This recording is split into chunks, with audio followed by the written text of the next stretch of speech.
This is the most incredible circuit in the world. There is not a single circuit out there that creates more overtaking opportunity as naturally as this track does. When you have a championship, which is a five-headed hydra at this moment in time, with any one of five drivers being able to walk out of today the championship leader, your Grand Prix Legends 2023 Season 4 championship here with us at the Global Sim Racing channel is absolutely unmissable and must watch. Good morning, good afternoon, good evening to everyone watching around the world here from the Autodromo José Carlos Pache here, otherwise known as Interlagos. My name is Jake Sperry. Alongside me for the ride today is Joey Atterbury with Robert O'Brien on the cameras here, provided by Dougie Beard. But a circuit that is worth its weight in platinum. This is a track that produces here, there, and everywhere. And let's get an understanding of this legendary cathedral of great racing with our GSRC track guide. Welcome to Autodromo's José Carlos Pache. Most fans and drivers simply know this place as Interlagos. Starting life as an absolute behemoth of a circuit, this Brazilian track was eventually truncated to the version you see today. Having hosted Formula One for roughly 3 decades, it's become very well known on the international stage. But it has also held rounds in the World Endurance Championship, as well as frequently seen Brazilian stock cars, motorcycles, and even truck racing. There's little difference between its two layouts, which includes the GP course and the Moto course, which simply adds a chicane to the end of the lap. In both cases, it's a tale of two circuits. The run past the start-finish line and into the Senna S, followed by the blast towards the Descida do Lago, are very high-speed sections that come back-to-back. Drivers will need to focus on top end in order to attack or defend. Expect most passes to happen in those two corners. But from Ferradura until Junção, the track suddenly twists itself into a mess of hairpins and frustratingly technical turns. This can make car setup a real compromise, and for the latter part of the lap, an absolute pain when dealing with traffic.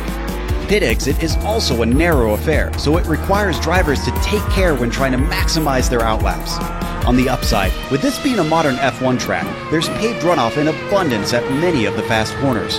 The passion of the Brazilian fans always comes out in force at races, and it's no wonder with this picturesque track sandwiched right amongst the neighborhoods of Sao Paulo.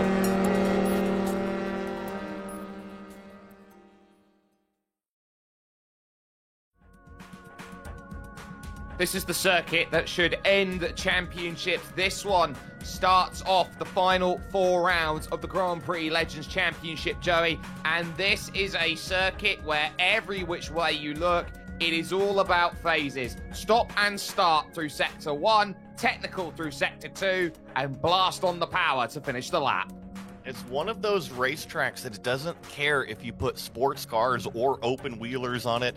Like you were saying earlier, produces some amazing racing.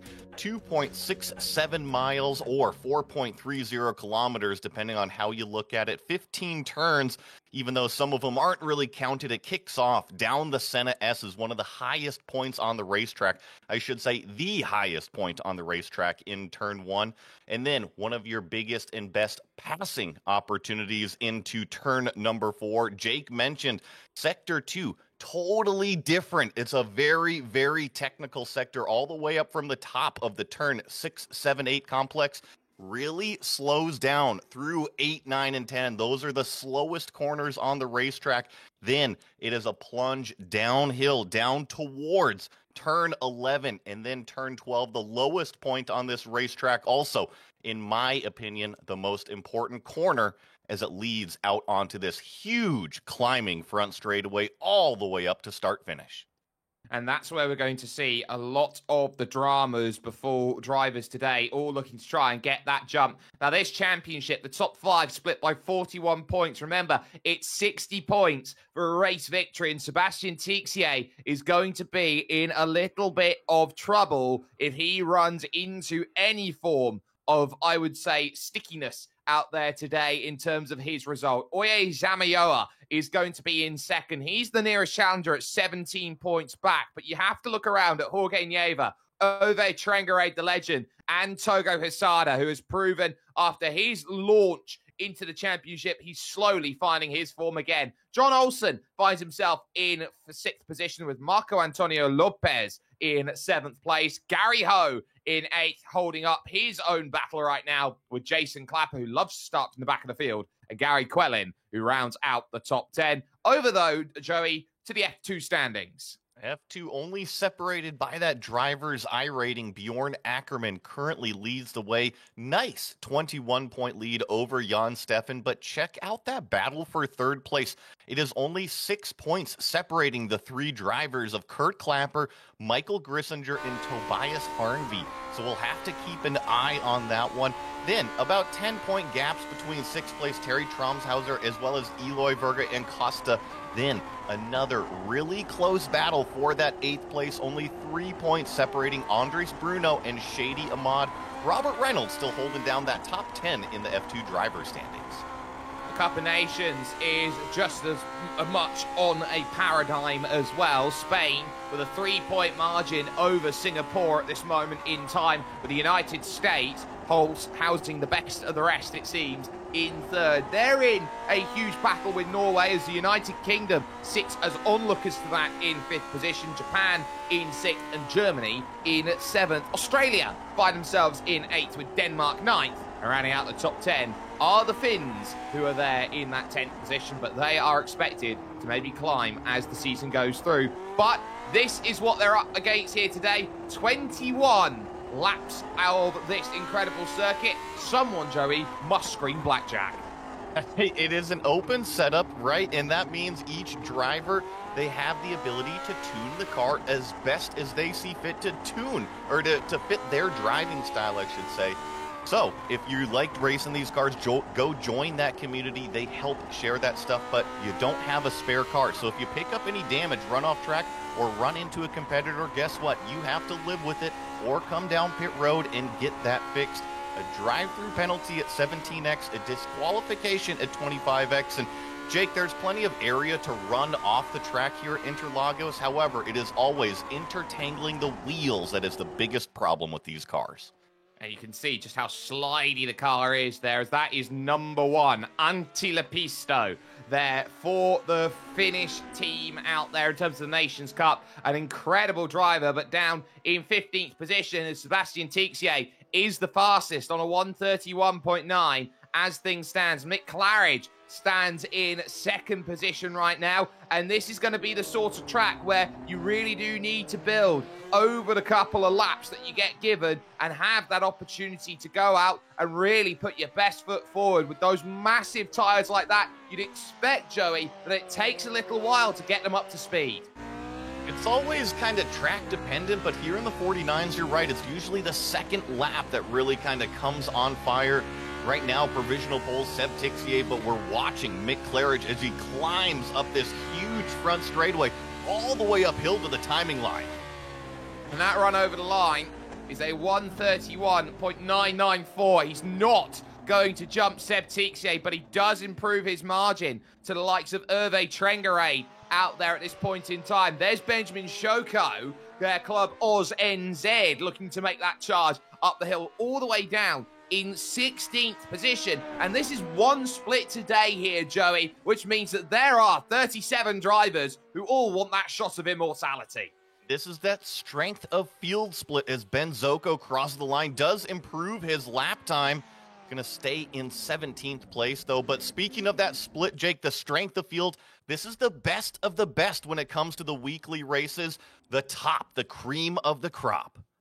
Yeah, there is no better out there, and most of the drivers then have set their provisional times. Only Daniel Perez is probably one of the last drivers looking for a lap time. He's on his 2nd lap, and he'll have 50 seconds to complete that lap, because once the clock strikes 0, that is it. That is that. There will not be any more improvements out there. But shocks so far in qualifying. Togo Hasada starting from 10th at least in this race. That is probably the biggest scare, I think, we've seen out of your top 5 in terms of championship contenders. And Jake, I want to talk about Togo Hasada real quickly as we watch Daniel kind of close out this lap with 20 seconds. This championship has been a total flip-flop from his previous championship, I should say, winning effort last season. He has not had the great luck on the racetrack. He has had more bad luck than any sort of good luck. So I wonder what's going on with Togo Hesada today. Well, Daniel Perez will make that charge to the line. Will just about get in with a couple seconds to go. Put a 34.6 on the board. This is how they're going to line up, though. Sebastian Tixier will have the pole. 131.941. Mick Claridge will be alongside the company with Hervé Trengrade and Jorge Nieva on row 2. Oye Zamayoa will start from third and will have the Heike 360 ES Xavier Sanchez along for company. Leo Sequeiro starts 7th with Antti Lepisto in 8th. Last Olsen 9th. And the aforementioned Togo Hesada goes from 10th. John Olsen in 11th. Steve Morris here in 12th. Istok Vreco in 13th. Eloy Verga in Costa in 14th. Ricardo Ruiz with a top 15 effort. Marco Antonio Lopez Salgado in 16th. Ben Zoko in 17th. Kevin Verbruggen will line up 18th. And then Robert Plumley and Bjorn Ackerman on row number 10. That's your F2 Championship leader with Alejandro Sanchez in 21st. Michael Grissinger alongside him. Row 12 has Gary Ho and Tobias Hanvey with Gary Quellin and Daniel Perez, who we saw at the end in 26th. Arnold Kusch is going to be in 27th with Borja Zazo, surprisingly down the order in 28th, with Jan Stefan 29th and Terry Trommershauser rounding out the top 30. We'll rush through the other 7 drivers here with Shadi Ahmad, David Muse, the lowest I rating in the field, Jonathan Jourdain, Jack David Spickett, the first of the drivers not to qualify. All these drivers split by their I rating, with Jason Clapper, Kurt Clapper, and Andrew Eng making up the field as they will do their last to first challenges from the very back. There are the temperatures. It is abnormally cold here at this Autodromo José Carlos Pache. We normally expect it to be a cauldron of heat. It is not. Also, keep in mind, front 2 grid slots are not used, the front 2 rows, which means it's an uphill start for those on the front 2 rows of the grid. Those starting 5th on back have it flat. You can see those about 15th, 16th position will have a downhill start as they get their launches that they want on this rush. It's not the longest run here towards turn number 1 here, the Senna S1 and 2 and the Curva de Sol of Sunshine Corner turn 3. But as the lights go on and the lights go out, we are underway for 21 laps here with the Grand Prix legends. A great start from the front four drivers. Here as they go through the front 2 rows, they will all try and navigate their way through in the early stages. No real challenge then off the start. Claridge getting the best launch and vault into the race lead. Everybody just about scampering on through. It's those 2, Claridge and Tixier, running away, and you see Mick Claridge already going defensive in the middle of the racetrack. A little bit of serpentine between the front 2. It's Ove Trengrade closing the door on Jorge Nieva. Antti Lepisto in 5th place. I'm looking, Togo Hesada still in 8th. Still in 8th, but he's gained 2 places off the start. That's crucial. One of them was Sequeiro, the other one was Laust Olsen. Up the hill, there's troubles, and wide runs Tixier. And there is a bit of smoke down here at that section of track, and that's going to mean that someone's going to be in trouble there. But Tixier was able to hold on to that second position just about, with Trengrade behind it. Opens up Antti Lepisto, the stage hunter, trying to find his way past Jorge Nieva. We pressed through this technical section, down we plunge all the way to the lowest point of the racetrack. Now looking out of the back of Seb Tixier, come up to this incredibly important turn 12. Put your right foot down, go up through the gears, use this motor. Yeah, and this is an incredible motor, the Ford DFV Cosworth. That is there on the power now, and use all of it. They're going over 260, 270, 285 kilometers an hour before they need to hit the brakes into this opening section. You can see behind some side by side as that is Oye Zamayoa making the pass on Antti Lepisto, moving up into 5th place as now Tixier under pressure from Trengrade in for 3rd. We were talking about Togo Hesada having the troubles in this season. Well, let me tell you, Oye Zamayoa has also seen not his fair share of good luck the last couple weeks at Nürburgring, taken out at turn 2 early on. So here, another poor qualifying effort. I'm wondering, are we going to see these 2 white cars of Zamayoa and Hesada work their way forward? Well, you could say there is a lot of purity with the way that their liveries are designed. Tixier is using all of the road and then some on this circuit, running very, very wide through Desquita de Largo there, the lakeside corners. And the issue that he's going to run into is he can't do that too much, Joey, because he will fall foul of the 17 incident point iRacing limit before a drive-through penalty. We talked about that incident limit in the race analysis, and you can kind of eat up these 1Xs abusing that track limit. However, you have to be careful. They will come and bite you at 21 laps. That means if you do it every single lap, Jake, you're going to run out of those incident points. You absolutely are, and those points are so crucial. You need to keep picking them up one at a time, here, there, everywhere. And if you pick up too many, you're going to be in a world of trouble as they rush along this front stretch once again. Up over the crest, Claridge with a 1 second lead at the front and the fastest lap to boot, a 1:32.4. In his own space on his own. There goes Tixier again, overextending through the opening corner. Still gets the scrap side by side, but will lose out to Jorge Nieva. Tixier has no confidence on the brakes. Yeah, that's the second mistake that he's made, and he's going to try to jump right back into the aggressive boat. He is on the inside of Jorge Nieva, outbrakes him down into turn 4. Can Nieva do an over-under? Tixier off the track. That's going to provide the drive to Nieva, but can he capitalize? Well, there's still an angle here to the horseshoe. Ferradura up the hill, no chance. Not going to happen there for Tixier. He falls back into 4th position then with that overtake. Claridge leads. Traegerade in second. Big power move to get back. Round goes Nieva. He gets turned by Tixier.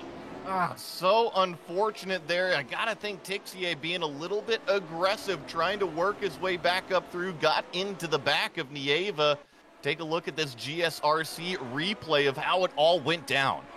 Well, look, he lost the power here. Up through Ferradura, he will now look to try and catch out the opportunity. It's the Laranjina corner where it really does open up. Look at that. He came from a mile away trying to get that slowed up. Both tyres lock up, and then he just finds himself the smallest tap there. The nose clips there, the rear right of what is Jorge Nieva's car, and he gets tipped around, and Jorge Nieva has to be hard done by because you'd need the Hubble telescope to see that move coming.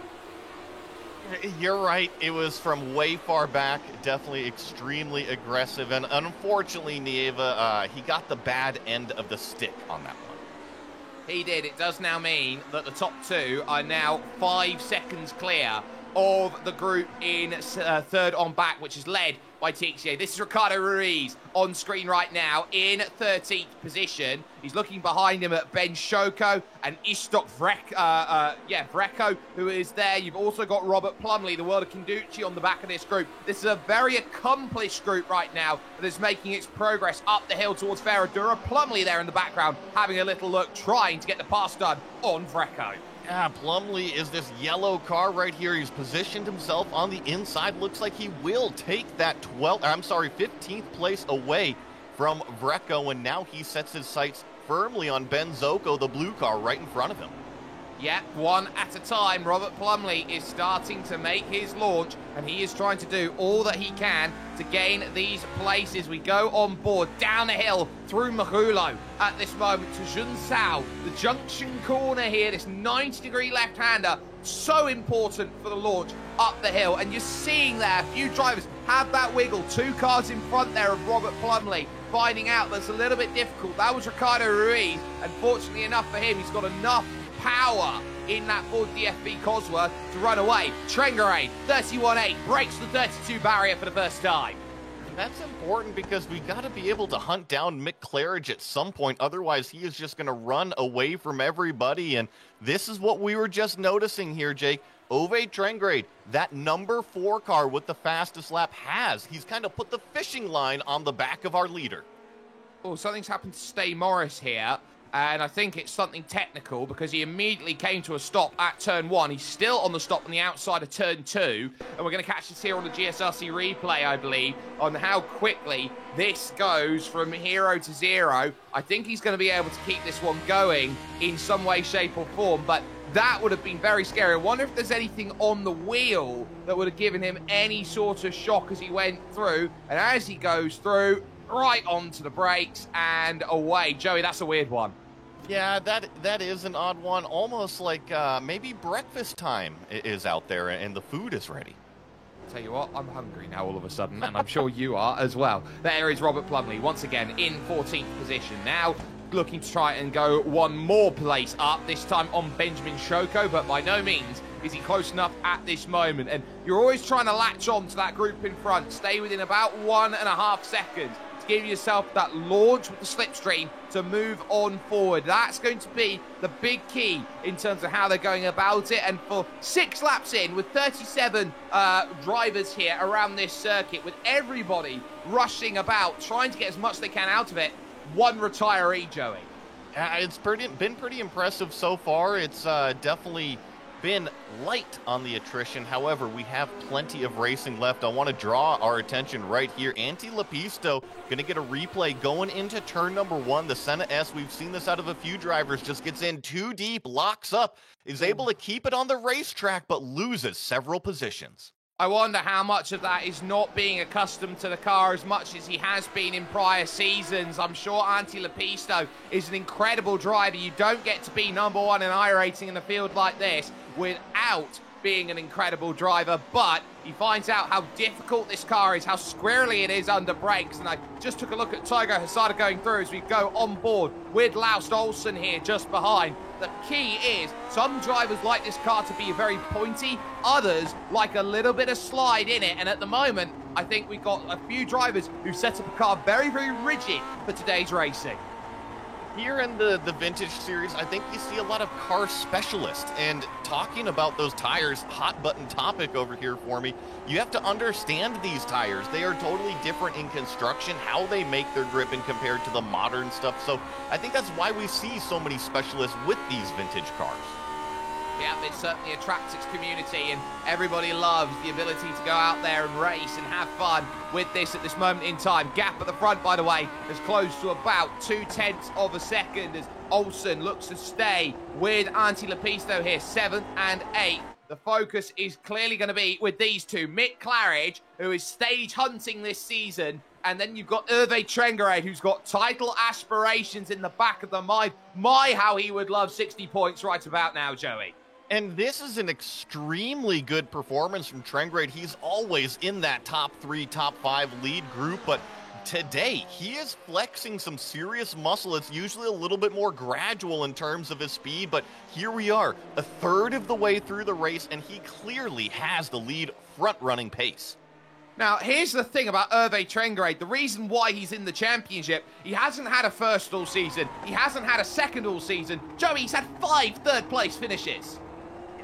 Sometimes it's how it rolls. We have to remember the competition here at the Strength of Field race is extremely tough. So no matter which week you are showing up for, you are going to have to be on your A game in order to stand on top of that podium. Being on your A game puts you on the top of the podium, but it's about what you do, and you have to rely on the B game, on the C game sometimes to get results sorted and over the line over the course of a championship. Claridge, very much fully focused as his model avatar is, but to the outside goes the Norwegian. Hervé Trengarade, bang! Top 2, take each other out. They both keep it together. Who's got damage? Oh my goodness, Trengarade is in front right now, but you're right, who has got the damage? It seems like both of them are scooting away at full race pace, but it's only going to be another couple corners. Who is going to flinch first? It looks okay from here, Jake. Oh my word, how are they both still in this race? Claridge with another look. He asked if he was okay. Hervé Trengarade over the radio. That was a case of not what you want when you've got a 5-second margin. The moment they started scrapping, the fireworks occur, and that will give life to Sebastian Tixier in 3rd place. And I was watching this. I think there is quite a bit of netcode that was going on. We have to remember, all of these drivers, they race with each other every single week. There's tons of camaraderie. There's tons of respect. I don't expect that these two would go wheel banging like that. No, I don't expect that they were going to do that either, and I think that was always going to be the scare. Look at that. Claridge now finds himself in 2nd, really trying to pivot for a line through Mahulo, which will open up Junsao the junction. Looking to the inside here on lap 8. trying to get this pass sorted, and he's going to get it done up the hill. So a fantastic run that's going to get them all sorted, and the move that is made is big. So that jumps them up another position, but Trengarade by no means is going to be done. He will once more look to that outside, but he will have a flashback to what happened last lap, stays well out of the way, and on the brakes into the center S. All of a sudden, they had a 5-second gap. A lap ago, it's down to under 1.5. And I do have to report here, look at the steering wheel, Jake. Ove Trengarade definitely has some broken suspension. Look at him trying to hold the car straight, but the steering wheel is actually tilted off to the right, maybe about 5 degrees or 10 degrees. So really unfortunate for the speed and the pace so far for this number 4 car. Yeah, that's definitely not what the 4 wants, and he'll wonder how much damage as well is there for someone like Mick Claridge at the moment, who is trying to drive with everything that he's possibly got at this moment too. So we'll have to keep an eye out and see what is exactly going on with those two. Tixier with life, Zamayoa in 4th position will be looking, and the quiet work of Xavier Sanchez as well. The world of what he's been doing, the Heike 360 ES is looking for a big streamer-style statement.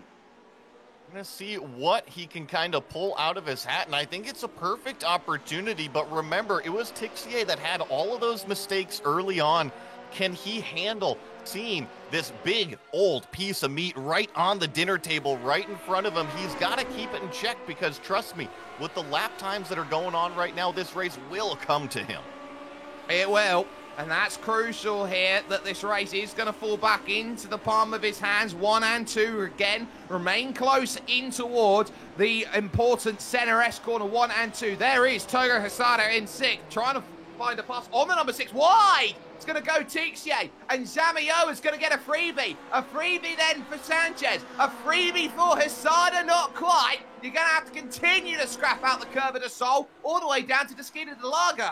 Oh my goodness, when it rains, it pours, and just this racetrack is biting Seb Tixier today. But Togo Hisada, he says thank you very much. Remember, starting way back there in 10th, has made his way up to 5th. Oye Zamayoa is actually standing on the podium. Yeah, and that's really good for Oye. He's just been profiteering off of everybody else. Do need to report in the F2 Championship, Jan Stefan's had to come down into the pits and is now a lap down, so he finds himself in 34th position. So huge gains today for Bjorn Ackermann at this moment in time, who leads that stable as it goes. But through up the hill to the Pico de Pato corner, the tightest corner on this circuit, and back down the hill again. It really is a tale of two cities with this track. Here's going to be the opportunity. If Togo Hisada can put the power down, capitalize out of turn number 12, see if he can get firmly in the slipstream of Xavier Sanchez, which he is.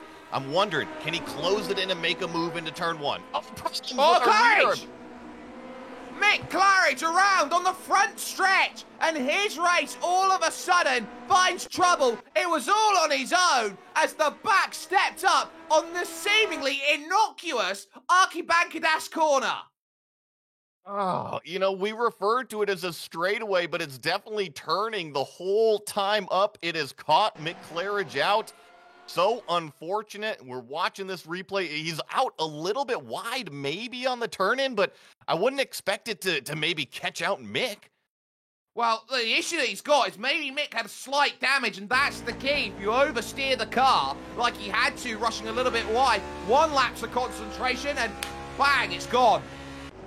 And I do have to report as well, Seb Tixier had another problem in turn 1, Jake. He had a giant lockup, was able to avoid the car in front of him, but lost more track position. Well, track position is one thing at the moment for him, with Claridge back in 11th, Tixier still in 5th. You don't know where to look at the moment. Trengarade leads, but that is Oye Zamayoa at this moment in time, who is trying to rush down the hill and chase down your race leader, Hervé Trengarade, who has not finished first this season, who has not finished second this season, and right now has two very important title contenders behind that he has to fend off for half a race, wounded. I got a feel for Trengarade because he had so much pace early on, Now he's dealing with a damaged car in the lead group. It is going to be extremely difficult for Ove to hang on to this one, if he can even hang in the front pack. 33.2, his last lap there for Trengray. 32.5 for Zamayoa. 32.3 from Togo Hesada, who was the fastest of the top three as they went through onto the Reto Aposta section of track, the opposite straight as it's known in Portuguese. On the brakes they go into the Esquina do Lago, but there are no searches at the moment. Zamayoa will bide his time in the number 2 car because he knows he's got 10 laps to make that move. And I guess maybe the only thing that's going for Trengray right now is the more laps that he can do out front, the more he can understand how to drive his car with the damage that he's got. So maybe Ove can learn enough to keep these guys behind him. Yeah, maybe he can, and that learning, that understanding is going to be so key for the way that Trengray's going to race. He's going to be in the rear view mirrors, or the side mirrors as it would be in these cars, like a hawk at this moment in time. Do want to give a massive shout out at this moment to Jack David Spickett. JDS is up to at least 16th place at the moment and flying. You know what? That's a good call out. It's usually Jason Clapper that's got the biggest mover, and Jason, you actually have to look a couple behind Jack, but JDS, typically more in the higher downforce cars, the Lotus 79s, but he has been coming over here racing in this Lotus 49 community. I think he's starting to pick it up a little bit. I think he is. I think you can definitely say he picked it up if you make 18 places over the course of the race, Joey. I wouldn't say over the course of the race. Jake, it's only halfway. Over the course of half a race, even better. Look at that. Continue giving him the plaudits as he now looks to chase down that next group, which sits there. Oh, huge wiggles there. He was churning at the wheel 2, 3, 4 times trying to get it settled. I think maybe that's a little bit difference between the high downforce Lotus 79 cars and the no downforce 49s. You don't have that aerodynamic grip in those big high-speed sections when you need it. Now, what's going to be crucial here in terms of the championship push is the one driver we haven't talked about since he got spun around about 5 laps ago, Jorge Nieva, in this race, because he's side by side now with Antti Lepisto into the Laranjina, and can he find the move down here through the Pinarino? He's on the wrong side of the road, but he'll have the line for the Bico de Pato if there wasn't such an amazing drive from Antti Lepisto, number 1. Lepisto just closed off that exit, so you're right, Nieva's going to have to look for a new opportunity around, but guess what? Turn 12, it's coming up. That's when you need to nail that accelerator. Well, everyone's got to nail their accelerator, but they also know that if they are having a bad round, they are going to be looking around at each other because there are drop rounds available, 2 of them over the course of this season, which is the key. Look out for the race lead, though, because here comes the move. Oye Zamayoa is going to make the move down to the inside. Can he get the pivot there? Trengray's going to fight him here, but stuck on the outside. Now there's the line that's going to make him struggle. Into the grass goes Zamayoa. He drops from looking at first back to third. Hesada picks it up, and now here comes Xavier Sanchez. And look out for that car that you just mentioned, Sanchez. He's going to poke his nose to the inside of Zamayoa. Not this time. It's actually the blue car of Tixier. Once again, maybe in a little bit deep, and I'm seeing problems. Oh, big problems with Lepisto, and I believe Nieva was caught up in this as well. That's a massive, massive accident on the Reto Aposta, and it has caught out so many. There's the look, and I think it is just came bang into the back. He was having a wiggle there, was Antti Lepisto. It caught Nieva out, who ran straight into the back of him. And look at that. It's a carbon, well, I wouldn't say carbon fiber, but it is a confetti shower as they go through the Aposta. Yeah, it's coming out onto one of the fastest areas of the racetrack, and where he started spinning, you're going to see just at the exit curb, nowhere for a lot of these cars to go when you're right behind the incident. Yeah, and it was secondary because John Olsen got absolutely clattered, first of all, by Lepisto, secondly from behind by Mick Claridge, who went straight up the back of him. So for Claridge, when it rains, it pours. And here it's torrential around this circuit, if you haven't noticed, 2023 F1 Championship. But it's still your 5 at the front, 4 championship contenders, and the Rogue Renegade, Xavier Sanchez. And I'm looking at this. This has to boil over at some point, right? I mean, Trengrade's in a wounded car. These other cars clearly faster than our leader, but Uwe just doing an amazing job hitting his marks to the best of his ability, and that is enough to keep everybody at bay.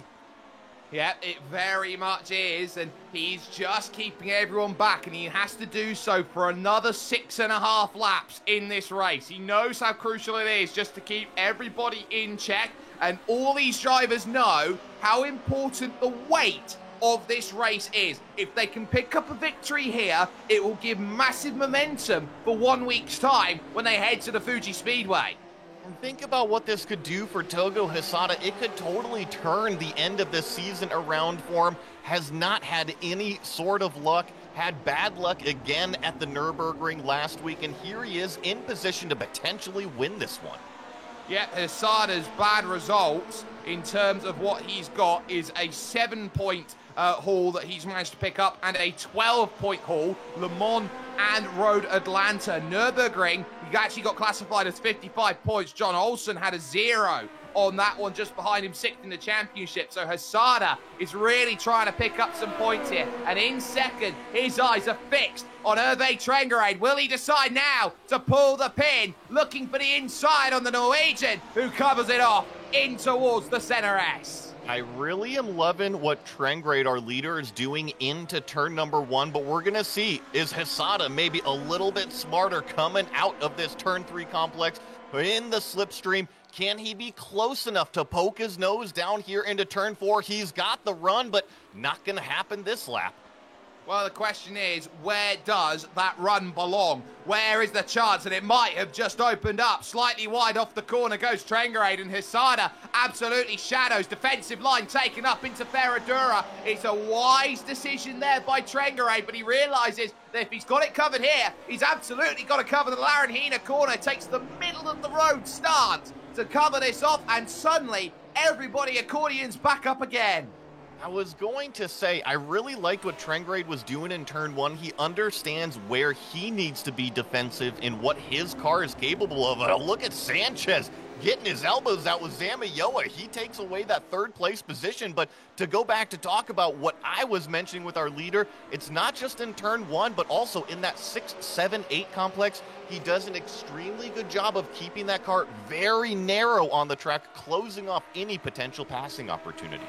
Every single door is being shut by Hervé Trengarade, and he is making sure he is putting it under lock and key. A great move by Xavier Sanchez, puts him up into 3rd position. He doesn't mind what he wants. He wants just one thing, and that is victory here today. Oh, he gets close there to the back of the group in front. And then you add into the mix down the road Michael Grissinger and David Muse. The lap traffic will soon be a factor in the closing stages of this race. It always becomes an issue here in the Lotus 49 series, and with the top 5 grouped as closely as they are, it's going to be about working that traffic. Oh, as we see Jason Clapper working his way down the inside, taking away another position. Yeah, that's Gary Quellin, who found himself the wrong side of Jason Clapper there. Ricardo Ruiz and Marco Antonio Lopez, who are both looking to try and get into the picture as well, with this battle going on down the field right now for what is classified as 14th position in this race. Through here to Ski de Lago and back up the hill. Mistake made by Jason Clapper. Here will come Gary Quellin, looking to quell any fears he'd have of losing the position, letting Jason run away across the beams. Oh, and I thought that was maybe a little bit of a dangerous move as the 10 runs wide. Jason Clapper is going to give up not 1, 2, but 3 positions. Going to have to make up all of that ground all over again. Yeah, so here we'll go back to Groundhog Day, looking to find that overtake. Just in front of that is Jack David Spickett, and that is Iztok Vreko, who is there just in front, the number 9. He is looking to find a way to go through and hopes it does not have to revolve around Greco-Roman wrestling. That is an amazing play on words, Jake. I know that Joe Peak would be extremely proud of that pun right there, but back up to our lead. Togo Hisada has not let up at all in his pursuit of this lead spot of Trengrade. If anything, it's been Sanchez that's kind of been putting the pressure on Togo Hisada, but here we go. It's that lap traffic you were mentioning. on the outside, and Hesada's gonna have to lift off of it there because he didn't have the clearance or the confidence there with David Muse. When you've got one split on top of that, it means that you're racing with drivers who aren't necessarily as quick as what you'd expect to go through the corners. Sanchez all over the back of him like a rash, trying to find himself a way through, but he's going to have to lift out of it. Not enough of a run here to the Laranjina, and Trengaray gets some respite to the tune of 6.5 tenths. Yeah, and I'm looking right in front of Trengaray when potentially we are going to hit that next lapped car. I think it won't be until the front straightaway, but if it does hold up Trengaray here in turn 12, that could be disastrous. Yeah, that hold-up is the key here. If Trengaray gets a hold-up, he's in trouble. If Hesada gets a hold-up, it's pretty much day done, and the rubber band will snap on the slipstream. Everybody is looking around at everybody else. Who's going to want to try and get maximum points in terms of the 60, and who's going to be happy to settle for a little bit less? They charge around the outside then, through the Esquina dos Boxes and onto that front stretch and on the brakes in towards the center S, and it's a long, prolonged braking from the fastest they go to one of the slowest that they go with 3 laps to go. More changes. Jack David Spickett has got Vreco in his sights. Yeah, it's not going to come down to wrestling, maybe an arm wrestling tournament about breaking duels into turn 1. Vreco extremely deep on the outside. Jack David Spickett down the inside will claim that 12th place. A comfortable 12th place there. A lovely move by Jack David Spickett, and now he's got the chance to run and try and catch Robert Plumley down there in 11th place. So that's his next goal, is Jack David Spickett, and what's been an incredible run up 22 spaces over the course of this race so far, and there is still time to be had. 1, 2, 3, 4, and 5 currently find themselves at the front of this field, and the sliding continues out of the Esquina del Lago and up the hill to Ferradura for this group right now. And there are your leaders, and they're all waiting to see who's going to make the first real decisive move in the last 5 or the last 2. It will be laps to go when they cross. Well, decisive moves, that sand in the hourglass, it is running out, Jake. You mentioned it, about 2 laps to go, just over, I would say 2.1 laps right now. As soon as we cross that start-finish line, it will be 2, but I think Trengaray, he has managed that damage extremely well. How he stayed out in front, Jake, I got no idea.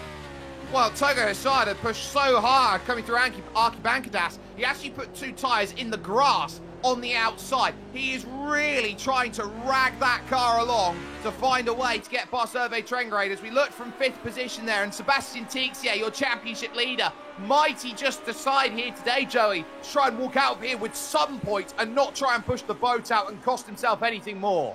Hang on, you're going to tell me a racing car driver can see the lead and he's going to say, no, I'm okay, I'm plenty content?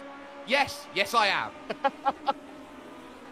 Sometimes it does happen, but I would say in the heat of the moment right here, you're looking at Togo Hesada trying to chase down the lead.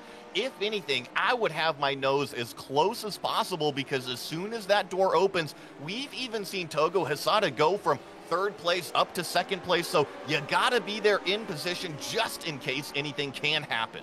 Unless we forget, Joey, he threw a race win away at Milwaukee. Oh, yes, he did, and same with Mick Claridge like we saw earlier in the race as well. Yep, so both of them sit in a position right now where they're thinking, right, one of us is going to have to come away here and make something happen on Hervé Trengaray, who has driven a godsend race. And watch this, Trengaray has a little bit of a different line. You were mentioning how wide Hesada goes. Now he's replicating Hervé Trengaray's line, trying to maximize that slipstream. 1 lap to go. Trengaray goes defensive. He does. He looks to cover off everything he can. He's got to get it wheeled up, though, here, and he'll leave himself vulnerable out of turn 2. This will set up the Curva de Sol for Togo Hesada. Has he just played him for a full fiddle and all as they rush out to the Curva de Sol? Now here's the chance to the Esquina del Lago. Heavy defense over to the inside by Trengaray. Hesada searching for that outside line. Not going to get it, but he looks to try and square off the corner. Get the up and under. Door can't be shut, but he's on the wrong side of the road here, heading up towards Ferradura. If he's not careful, he'll get freight train. Xavier Sanchez might want to get in. Hesada around the outside. Isn't going to get the line, but now he's going to have to try and cover for 2nd, because Sanchez Sanchez finds himself on that inside line. This is huge at the Laranjina corner as they now look to try and dive through. Just enough of the defence given by Sanchez. Nothing Hesada can do about that. He was simply beaten, trying to go for victory here today at Interlagos. Down the hill, out to the Vico de Pato they go, and Trengarade has half a second. Here's Zamayoa now, trying to think about that third place here, and can he sneak away onto the podium? Jun Sao is the final breaking point. Now, it's not the end of this race, because we saw what happened to Mick Claridge earlier, but with the damage, we thought his race might have been over after 5 laps worth of action. At the end of lap 21, Hervé Trengarade has pulled a legendary performance out and wins at Interlagos. Oh my goodness. The most impressive win we have seen so far this season, and talk about an amazing drift from Zamayoa from start-finish all the way into the Senna S's as the rest of the field comes across start-finish line. I see Recco is going to finish in that 13th place. Jason Clapper is going to have to be right behind Gary Quellen. It's actually going to be a draft fest to the line. I wonder who's going to take it. It's going to be Gary Quellen in the 14th position, just edging out Jason Clapper by 8 1/1000ths of a second.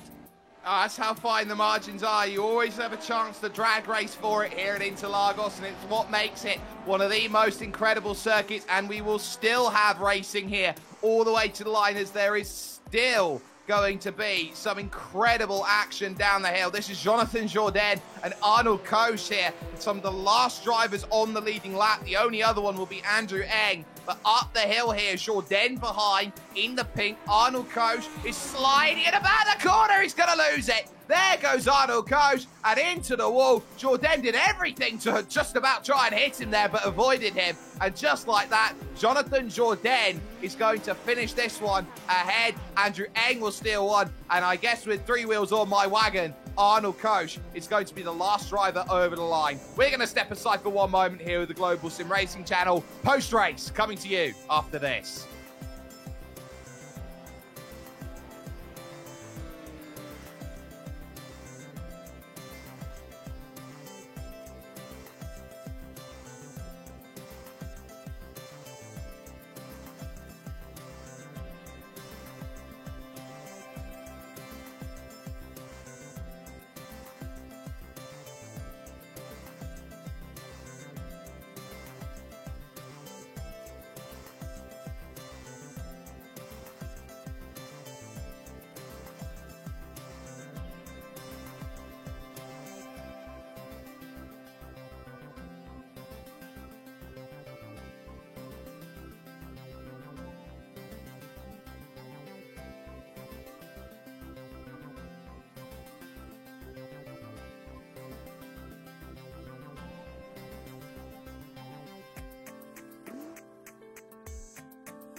It was a race that had pretty much everything you could ask for and then some here today. It looked like it was going to be a straight one-on-one race. It ended up being 5 looking to fight for the checkered flag, but it would go the way of the Norwegian here today in a race which can only be described as his level best. Hervé Trengray gets it done in 32 minutes and 34 seconds with broken steering ahead of Xavier Sanchez there. Heikki 360 ES takes second place. Togo Hesada will find himself on the podium after challenging for the victory over the course of the final lap, with Oye Zamayoa in 4th and Sebastian Tixier walking out with some points after a very sketchy showing today in 5th place.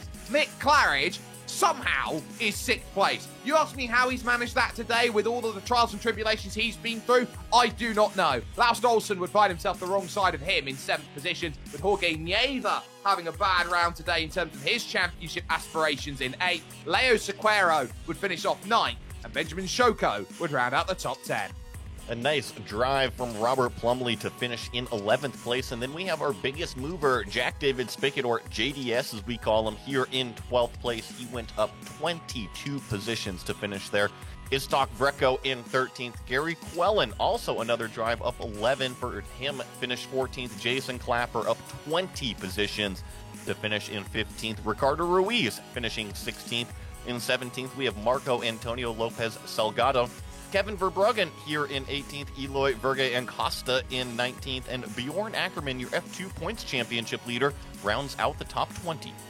He does cede some points to a couple drivers. He gains on some others. Alejandro Sanchez will be in 21st ahead of Daniel Perez. And Borja Zazo, nice to see him out racing in 23rd position, still trying to get accustomed to the car. Gary Ho would be 24th with Kurt Clapper in 25th. Then you had Terry Tromashauser in 26th. Jonathan Jourdain just about scooching around in the final stages of the race with Andrew Eng, and Arnold Koch spinning around with 2 corners to go over at Arquibancadas. David Muse would be the first driver 1 lap down, and the rest of your drivers are a lap down or worse. Retirees included the massive pile-up between Antti Lepisto and John Olsen that was all there. Tobias Hanby was able to continue going. Troubles also befalling Shadi Ahmad and Stay Morris in the early stages of the race. But we have a chance to talk to some of our drivers. Joey Atterbury has started walking down the virtual pit lane, and he's found himself with 3rd place finisher Togo Hesada.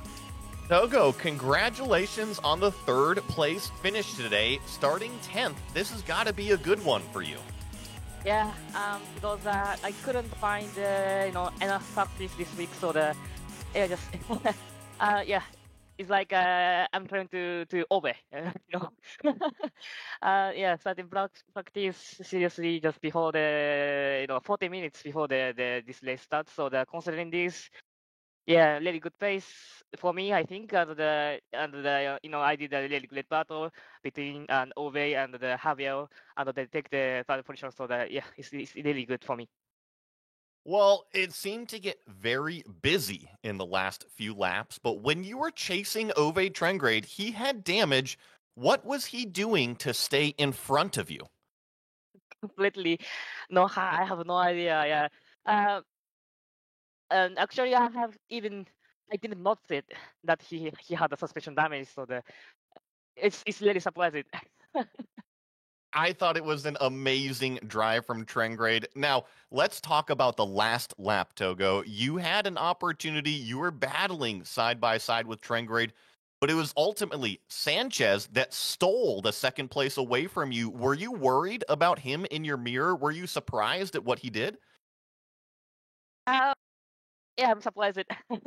The beginning of the last lap, I think it's a gap between me and the Javier, so I think it's all right. And I decided to move, start to move, but he's really fast in the last 2 or 3 laps, so just completely out of my view. Just surprised it. Well, I think it's still a great finish here for you, standing on the podium, Togo. Congrats on the 3rd place. Anybody you want to thank? Yeah, Lotus 49 community and my family. Thank you. That was Togo Hesada standing on the podium today. Yeah, brilliant result from him. Another driver that we're definitely going to get a chance to talk to here is Mick Claridge, who ended up in 6th position at the end of all of that. Mick, first and foremost, how's the headache after the contact with John Olsen there? I was just thinking about that. We actually, it actually looked like we did bump heads, didn't it? There. Yeah, great fun that was. Yeah, that was one of my best drives ever, by the way, Jake. Well, it was the way that you were able to climb back through the field. How you ended up finishing 6th, I think, is a minor miracle in and of itself. But we got 2 incidents to talk about. First and foremost, what happened between you and Hervé there as he went through trying to make that move on the outside? And secondly, then the subsequent spin that you had coming up Archibald. Yeah, no, that was his fault all day long. You know, that's just, I don't know if you got a replay of it there, show slow motion. No, I'm joking. No, that was absolutely useless. The problem I got is I've got no confidence in my VR headset. So if I ever look to the left or the right to see where a car is, sometimes it loses tracking and it just gives me a black screen. So I don't do it. I just keep looking straight ahead. So yeah, a bit of peripheral vision lacking of there at that point. But yeah, that was all me. So. Yeah, and where was the spin? Oh yeah, coming out the kink. Jesus Christ. Yeah, that was. Do you know what? I've done that a few times over the years when we've been racing here. I just look in the mirror. If I've got someone behind me, or it doesn't matter how close they are or how far. I always choose that point where you get on power to look in the mirror, and I don't know why I do it. And that's what happened. And I look forward, and the car was already going. So yeah, nightmare. Well, some nightmares that were certainly there. And for you, it was a case of probably one of the scariest races out there, with the number of drivers out there today who ended up very close to that limit of hitting the incident point cap at 17 incidents. Do you think that today everyone sort of has somewhat got away with it here today in terms of those up at the top of the championship and those, of course, like yourself, looking for a great race result today? Yeah, do you know what? I was looking at the incidents at the end of the race. I think I had 14. I think I had 14 or 15 at the end. And I think it was, so you can get a 4X for headbutting someone in iRacing. You heard it here first. Apparently so. Mick, before we let you go and go through concussion protocol, apparently, is there anyone you'd like to thank? Just use guys. Great broadcaster all the time. We watch them afterwards. If anyone is thinking about watching them, just join our Discord and we watch them back, and everyone just has a great laugh in there, taking the mick out of everyone else. And all the community and Coulson McKenzie boys are watching. Don't mess with the men. And John Olsen today. I think I'll say thanks to him. Well, no worries at all. As both of you, I guess, bashed it out between each other there. Mick Claridge joining us then and getting a 6th place finish overall when everything was said and done. Last driver we're going to get a chance to talk to today is Laust Olsen, who was on the other side of Mick Claridge in 7th position. He stood by with Joey Atterbury. Mr. Laust Olsen, congratulations on the 7th place finish today at Interlagos. Thank you. Let's talk about your race a little bit. The front half of it seemed to be pretty busy. You were right smack in that battle for, what was it, about 5th place, 7th place, something like that? How busy was it from your point of view? Yeah, especially the first 3-5 laps. There was often a traffic jam in the first couple of corners. Caught me out one time, and I think I hit Togo in the rear, but luckily we survived, both of us.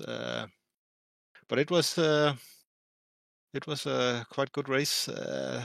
Tried to hang on, but in the second half of the race, I couldn't really keep up the pace with those in front, so I slipped backwards. And then Mickey came up again, and hoped I could hold him off, but the race was one lap too long, I think. I saw Mick sneak by you there at the end. Shame on Mick for him taking away that position right there from you. But I actually want to talk maybe a little bit about something different in this interview, because you race a lot of the vintage communities, not just the 49, but you also race in the Camel Series. And the car that you race in the Camel Series, the GTP, totally different than this 49. Do you like swapping between the two cars, or is there maybe one that you like to play favorite to, or how do you see each and every week kind of develop with the racing between the two? Yeah, I actually like both cars. I'm not sure I can say which one is my favorite. I think I seem to be most competitive in the Nissan. And that's also my main series. I would say the one I spent most time in. But I really also like the 49. It's quite a challenge, and I think I'm becoming not really good at it, but not too bad either. So and it's a great satisfaction when you can survive or complete a race with a good result. That's in the 49. So it's a really nice car to drive, even though the two are quite different. They both have their good sides, and I really love them both. Well, it's always cool to see the drivers like kind of swapping between the different communities, and you are a prime example of it. And give yourself a little bit of credit. You just had a top 10 finish in a strength of field race here in the Lotus 49. So I think you are doing an amazing job. And Laust, anybody you want to give a shout out to before I let you go? Yeah, the communities in the historic race series, great place to race all of those series. And also to you guys for the great broadcast, and finally to John and Mick sharing the setups. Without them, I would be lost in the series, I believe. Well, that was Laust Olsen. Hopefully we'll see you here in a couple hours for the Camel Series, but finishing 7th at Interlagos today, Jake.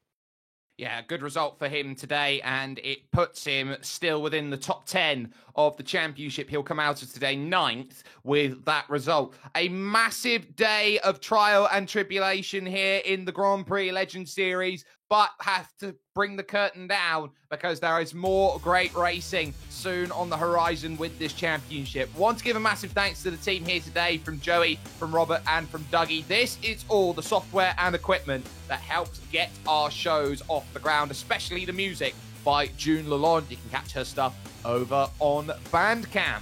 But you've got all sorts of different broadcasts that will be scrolling across your screen right about now. We'll be with you 1 week from today from the Fuji Speedway in Japan. That is going to be an almighty challenge to see those runs, and the heaviest braking zone maybe of the Lotus 49 season that they will have. But until next time, ladies and gentlemen, race clean, race hard, and we'll see you at Fuji Speedway.